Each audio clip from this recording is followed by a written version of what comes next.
Hello and welcome, friends. I'm Dr. Chana Davis. I'm a geneticist and contributing writer at Nerdy Girls, and I'll be your host today.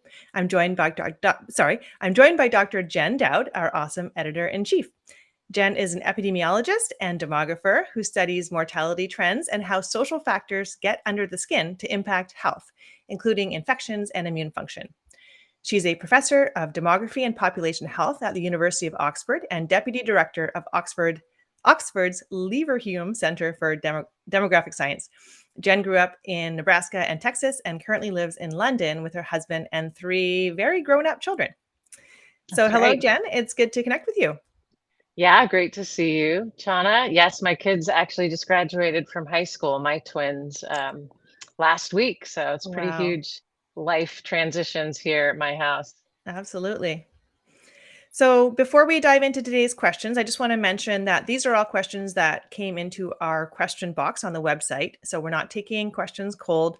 And if you want your question to be considered, please submit on the Nerdy Girls website at thosenerdygirls.org.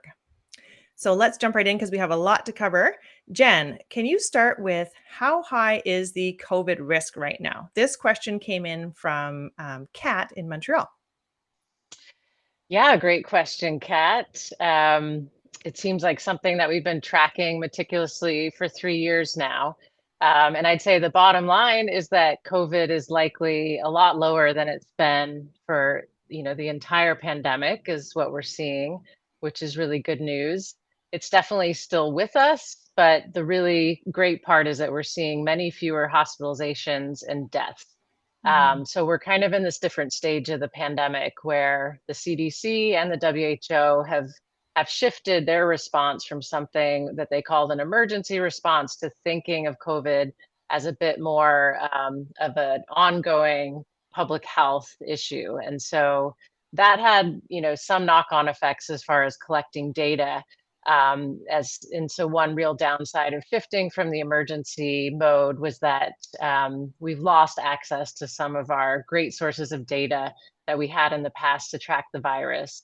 And so, besides some changes in how cases just get reported from local health departments or hospitals, we know that people just are not testing the way they used to. And if they are, it's often these home rapid tests that were never really reported at the national level. So we are flying a little bit more blind about the level of cases, but we can really still see hospitalizations and deaths, which are trending in a really good direction and lower than they've been in a really, really long time. Mhm. But that loss of data, I think, has been sad for us data nerds Mhm. who really, had found some power in being able to watch those trends over time.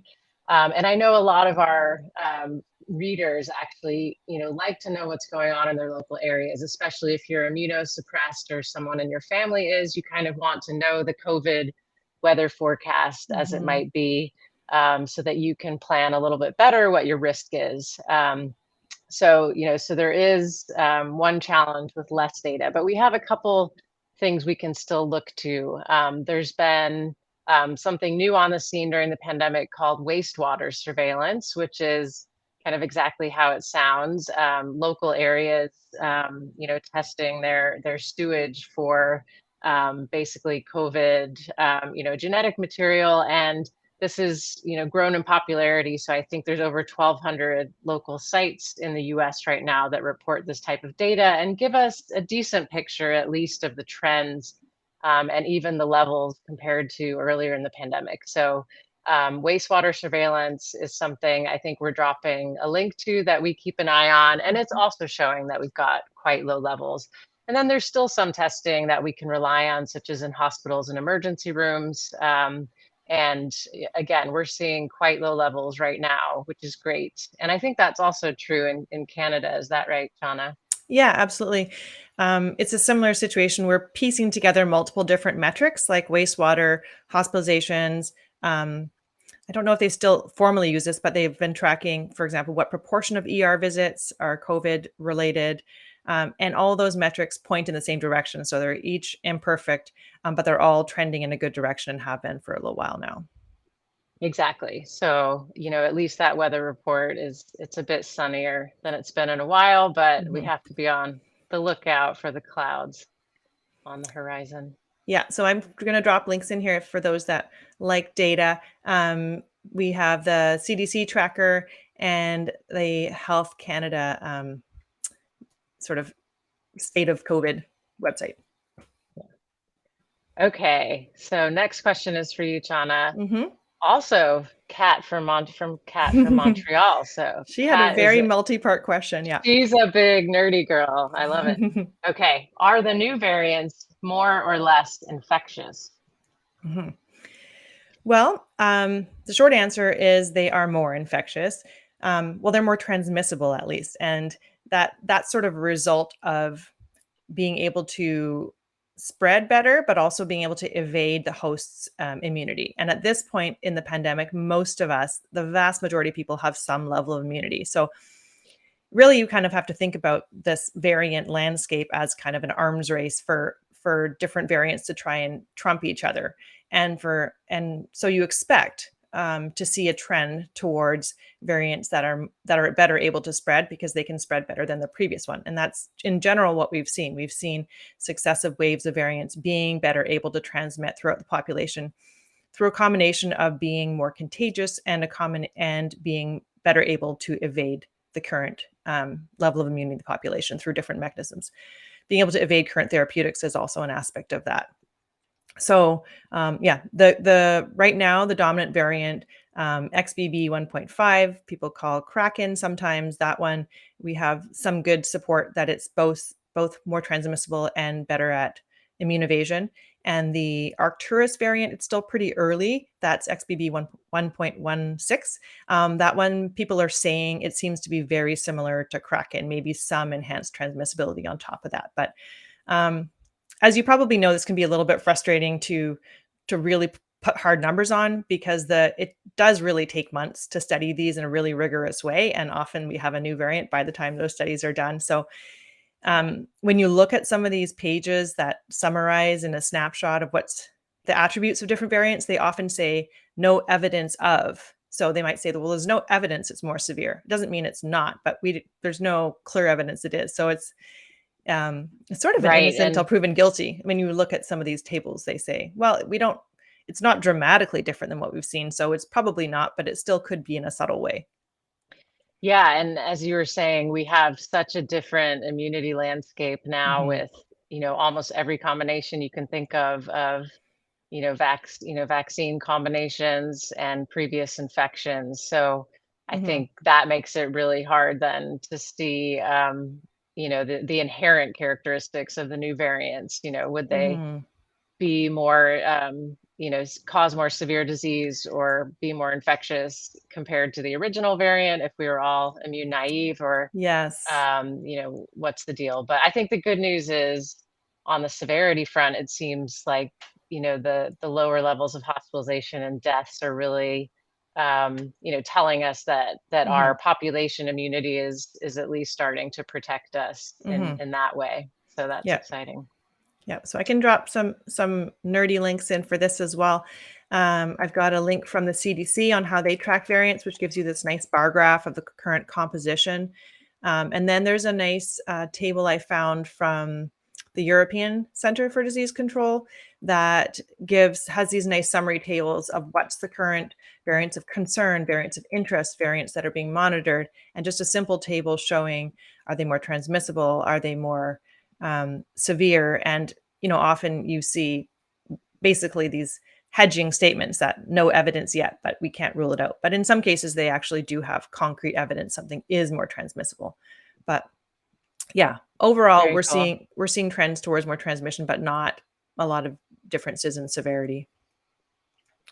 So Fingers let's crossed. let's shift gears and talk about precautions, and with boosters as the front and center topic of conversation that we want to update everyone on. So, is there going to be an updated COVID booster in the fall?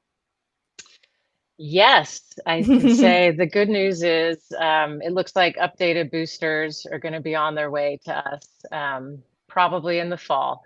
And the US FDA Advisory Committee panel, which I call VRBAC, I don't know if that's the right pronunciation of the acronym, but they met last week on June 15th and discussed the future of COVID vaccines in the US.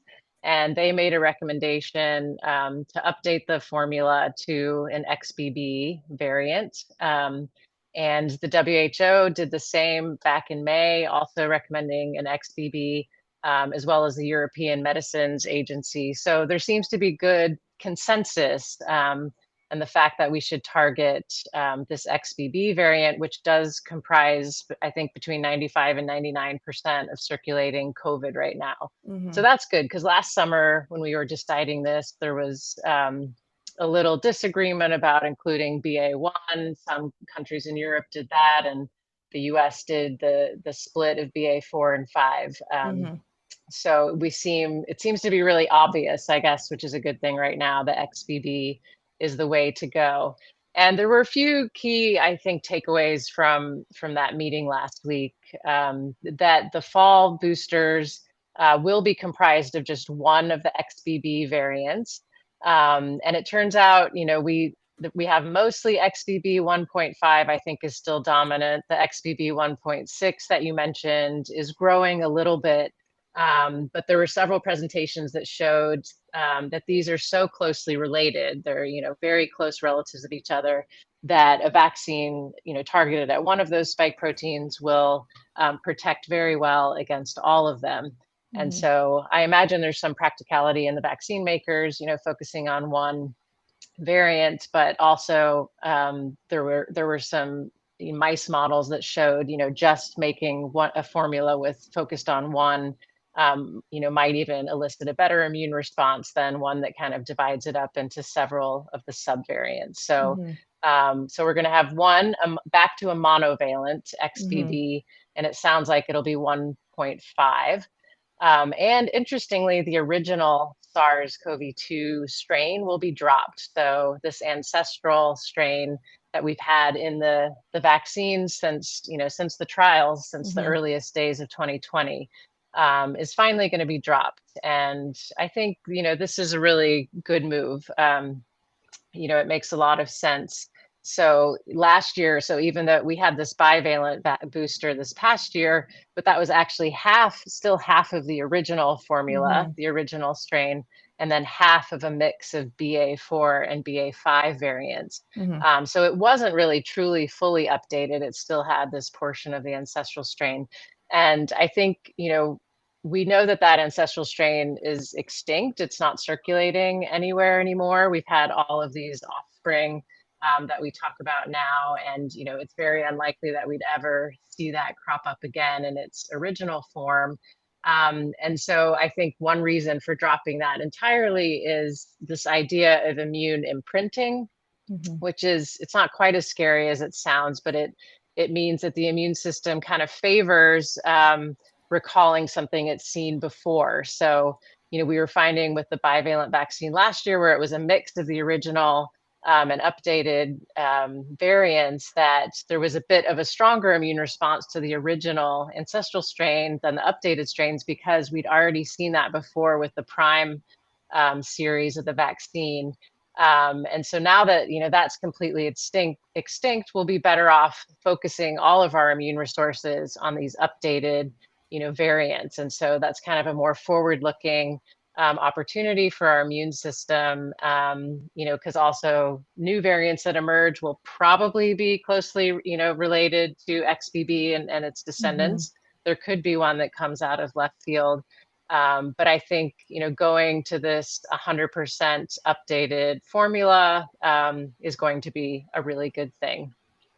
And Novavax, Moderna, and Pfizer are all planning to, poised and ready to make this updated XBB booster. So you'll have all of those options ahead of you in the fall. And finally, the timing and eligibility. Oh, hold on a second. I want to drop the link to that first, and then just I was gonna just shout out, because I forgot to mention two of the questions specifically. So Deborah from Aurora, Ohio, was one of the people that asked about that, as well as Marianne from Plymouth was asking about the Moderna booster, whether it will be updated. So thanks for your questions. Thanks for those. And I don't know if you're about to mention this, but just to be clear, the XBB is part of the Omicron family. And so When you got an updated bivalent booster, you were getting something that is closer to what we have now.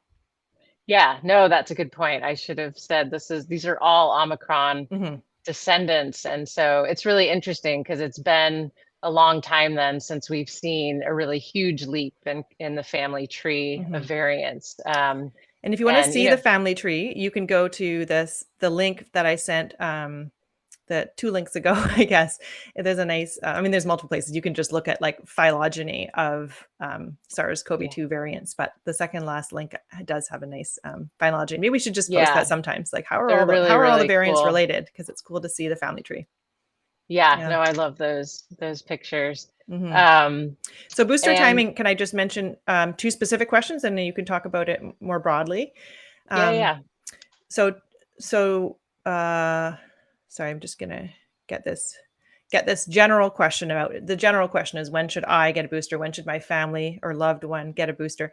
And two of the specific questions we got were one from Margaret in Franklin, New Hampshire. Should older folks who have already had 5 doses of COVID get another booster? And then another one asked, my friend who's 80 received her first booster in April. How long should she wait for her next booster? And should it be the new bivalent booster? So there's been lots of questions like this. Those are just two examples. yeah, we've gotten lots in the comments of our post too about Mm-hmm. specific timing. And I just wanted to also say that we haven't heard exactly when the updated boosters will be Mm. available or what the official eligibility will be. That's going to happen with the CDC and the ACIP meetings a little bit later this summer. But I think there's an expectation that it would be available in September, similar to last year. And I would assume there'll be wide eligibility. There might be a difference between, who's recommended to get it, might be older and more vulnerable, but that, pretty much everyone, I think, is likely to be eligible to get it if they want. In So, terms of and adults, anyways, right? as far as adults, I've heard, Yeah. yeah, I guess, yeah, there's different formulas and things, but we'll have to see how it goes for the kids. Mm-hmm. But so I know a lot of people then are worried about this timing because there was just an opportunity, that started this spring to get a second bivalent booster Mm-hmm. for people in vulnerable categories. And some people may have done that really quickly in the spring, but some may have had a recent infection and waited. And some people might have just missed, those cycles last year of the bivalent booster and be interested in getting it now. So, you know, just to say from the start, it's hard to give universal recommendations because, as we've said, everyone has their own particular mix of vaccines and previous infections and risk factors. There's an infinite number of scenarios, but Mm-hmm. I guess as I was trying to distill what how I would think about this myself, I would say in general, it's probably best to wait, 4 to 6 months at least since your last booster or infection. Just because you're not going to get as much, you're already protected pretty well after a booster or an infection for several months, and getting another boost on top of that, it's not going to harm you, but it's kind of wasting that opportunity to, there's kind of a ceiling effect. You probably can't top up your protection that much if it's very close to a previous infection or booster. Can So I can I'd I err just can towards I in 6 months. okay, yeah, and Yeah, can I please. interject in support of that? That in Canada has taken a stance in general of stretching out the interval, and there is some evidence that a longer interval can actually give you a better boost. Yeah, there's kind of this something called affinity maturation, I think, where your antibodies even get a little more sophisticated as time goes by at identifying other variants. So, it's fine, I think, to, I would err towards 6 months at least if I'd had an infection or previous booster. And so I think, the tricky part is if you're getting close to that window and you're feeling vulnerable for whatever reason, you're in a vulnerable category or you have a big wedding that you don't want to get sick for, etc. And because, again, this is not inside knowledge I have, but because I think there's a good chance these will be available in September or early fall, and we're getting kind of close to that, I would probably side with waiting for the new formula. And, for me, the reasoning really is about the updating to XBB, which is exactly what's circulating right now. So I think we would expect that formula to really be much more effective at blocking even infection right now. And like I said, that old, the current bivalent booster has half of the very original ancestral strain still in it, which kind of tilts your immune system a bit backward looking towards, those previous variants instead of to the future. So Mhm. I would kind of be inclined to wait it out. Also, as we said, COVID levels seem to be, at a low level right now. If we suddenly heard of a big surge, Mhm. that might be a reason to go sooner. Yep. Um, but that said, everyone's situation is a bit different. If you do get one now, you'd probably be eligible then to get the updated one in, 6 months or so. So they're all reasonable decisions, but Mhm. I think we're getting close enough that for a lot of people waiting for uh, the new updated, shiny version might be a good idea. Mhm. And mostly, we really want everyone to go get this when it is available because, the uptake of the bivalent vaccine last year in the US was kind of abysmally low. We had Mhm. only 17% of the US population get the bivalent booster at all, and only 43% of over 65s who are really at much higher risk of severe COVID. So I hope we can kind of rally and maybe market this updated variant formula for what it is, and get people a little more excited about protecting themselves this fall. Mhm. Um, yeah, just to comment on the value of boosters overall, even these imperfect matches against the variant landscape are providing good protection against severe disease. But the reduced protection is mostly in terms of do you get infected or not, right?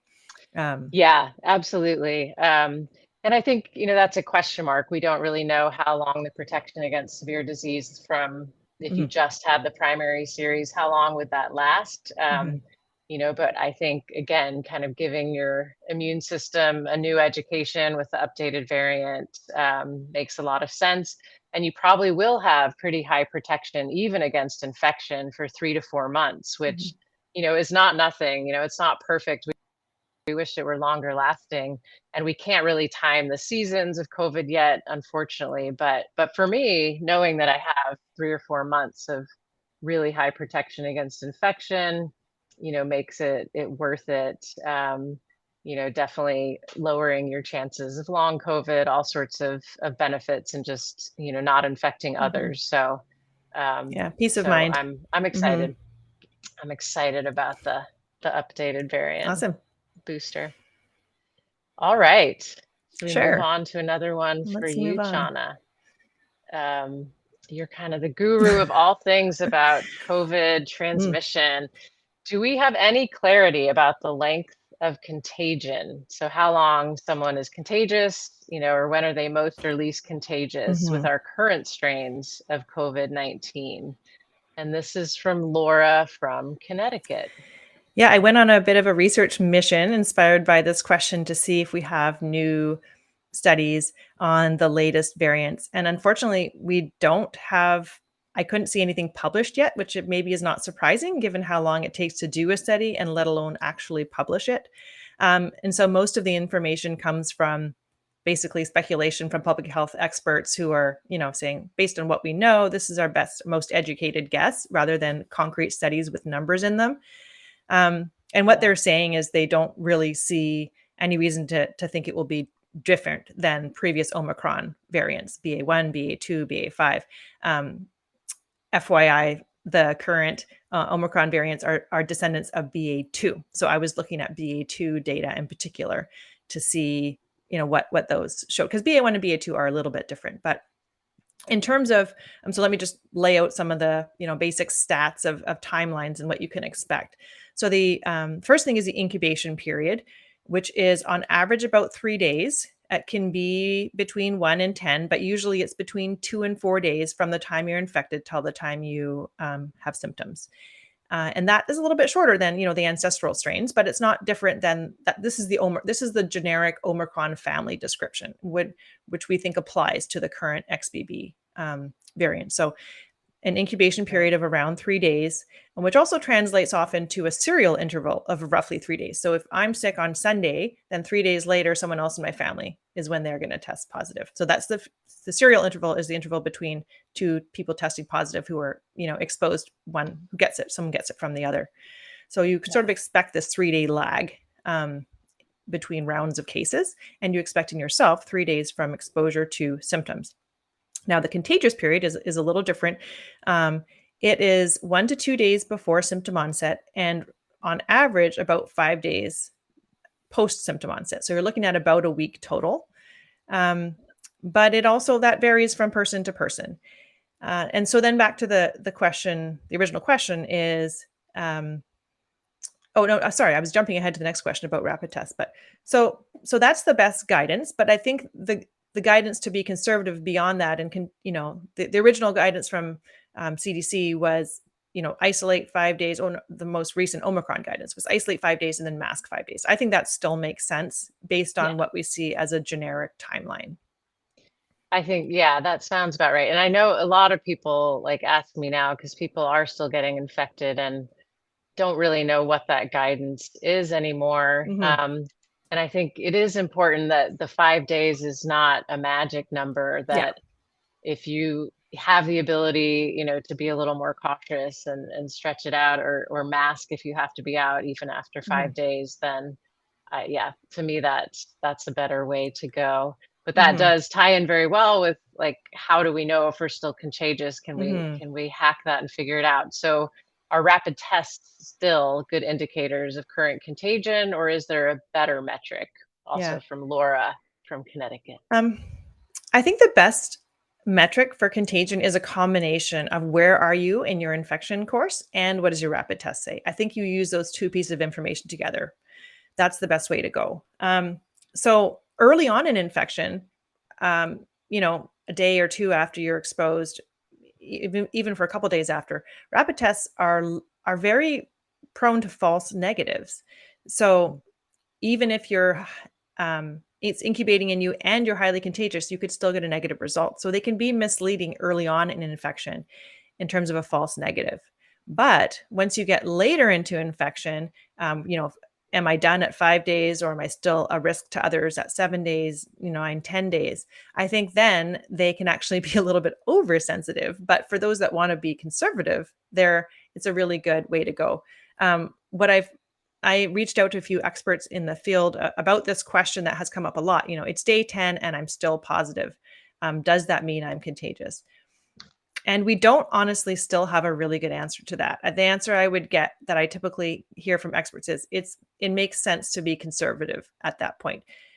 You might not be, but you're more likely to be contagious than someone who's negative on day 10, right? Yeah, 100%. And why take a chance if, Hmm. and it totally depends, I realize, on your life, but Yeah. masking in that situation if you really must be out is, a good idea as well. Yeah. Yeah. And like, how do we know that people are looking at this in a couple of ways? They do these studies where they compare the results of a rapid antigen test to what's considered the gold standard, which is to try to see if you take a swab and if you can grow virus from it in the lab.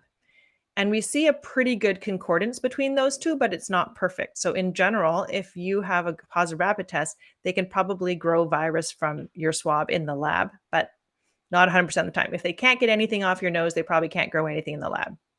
So it's still an imperfect indicator, but it's still useful, especially later in infection, to see how your relative risk compared to others, I think.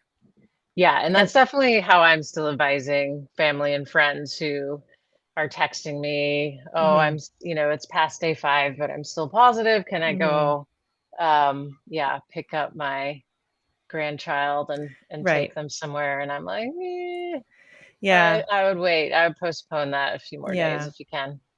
One of the little tidbits that made me feel um, like it's worth taking those seriously is some of the studies I looked at of Paxlovid rebound, where those rapid tests became positive again, and there's anecdotes of people spreading it during Right, right. rebound, corresponding with getting a second round of positive rapid tests. So I think there's enough reason out there to be cautious in that situation. Yeah, absolutely. It's better than burying your head in the sand and just Yeah. pretending you're not contagious. Yeah. Um, so just two final tidbits that I just want to drive home in rapid test. So it's worth testing early as soon as a day after exposure, but you can't take a single test as a definitive result. Ideally, if you have access to multiple tests, test every 24 hours for about 5 days. And if you only have one test, interestingly, your best chance of getting a true positive result is around day 5 after exposure. So even though your symptoms might be receding, your viral levels will be highest typically around day 5 after exposure. So if you just have one test, lay low and take precautions, but then if you're just gonna double down on the timeline, that's when I would suggest doing it. Not just me. That's what the experts suggest doing it is 5 days after exposure or about 2 days after symptom onset, which will not correspond with your peak symptoms. Super interesting. Yeah. So let's just wrap up with a question about Paxlovid. So what does it mean that Paxlovid obtained full approval in adults? In adults, yeah, this just happened, I think in May, that Paxlovid moved from the emergency use authorization in the US to full FDA approval. I will say it's still under EUA for kids ages 12 to 17. So it crossed the threshold for adults. And, I think there's, without going into the details, this means that it passed a higher standard of evidence for safety, which probably had to do with a longer follow up period, et cetera. But the practical side, it also means that there's more flexibility for doctors, because once a drug has full approval, a doctor has the ability to use it a bit in what's called off-label use at their discretion. So again, just my understanding from some of our clinical nerdy girls is that this authorization now means that if a doctor did feel like a longer course of Paxlovid was warranted for an immunosuppressed patient, for example, a high-risk patient, they might be able to do that. I think there were a lot of people asking if, especially if they were high risk and about to take a trip abroad, is that something they could get before they leave? Mm, And doctors were not allowed to do that when it was under EUA. But I think again, it depends on the personal, the particular physician. But there would be scope for a prescription to be given for someone who high risk who is going to travel and not have easy access to mm, Paxlovid. So I think that's the bottom line. There should be that it's been deemed safe and longer term follow up, and there'll be a lot more flexibility for its use for individual situations and clinicians. And I really want to emphasize that Paxlovid is still a very underutilized medication and treatment for COVID. It's really the data on it are great as far as reducing severe disease and risk of death, even amongst vaccinated people. mm, So if you are 50 or over or at any higher risk, we really encourage you to make a plan. Think a little bit ahead of time, because you don't want to just think about it when you get sick. Think about how you would go about getting Paxlovid in a timely fashion, because the sooner the better for stopping that viral replication. mhm, Um, and so yes, and I don't, the rebound got a lot of news attention, but there's a lot of evidence that shows a lot of normal COVID disease kind of has two phases, where you might also have a return of symptoms in the second week. So some of that rebound was probably overestimated. But I think more importantly, even if you do get a little bit of rebound in the second week, it doesn't change the fact that it's really reduced your risk of being in the hospital. And so mhm, to me, that's, would be totally worth it. There's also some evidence that Paxlovid might reduce your chance of getting long COVID. So, mm. absolutely, let's use the tools that we have to fight this nasty virus, and Paxlovid is a really, really good one. Thanks for the reminder to use the full toolkit. So that's all the time we have for today. Thank you for joining us. Lastly, I just want to mention that if you're not already subscribed to our newsletter, please do so on our website at thosenerdygirls.org. And yeah, you'll get, is it biweekly emails? Yeah, we Yeah. get 2 times a week. I can never remember if bi-weekly is. Two times a week, you'll get an email with our latest content. And if you have a question, please submit it to our question box also on the website. We can't respond directly to everyone, but it definitely does shape the direction of our questions, both our posts and the Q&A session. So thanks again for being here, and stay well, stay safe. All right. Take Bye, care. guys.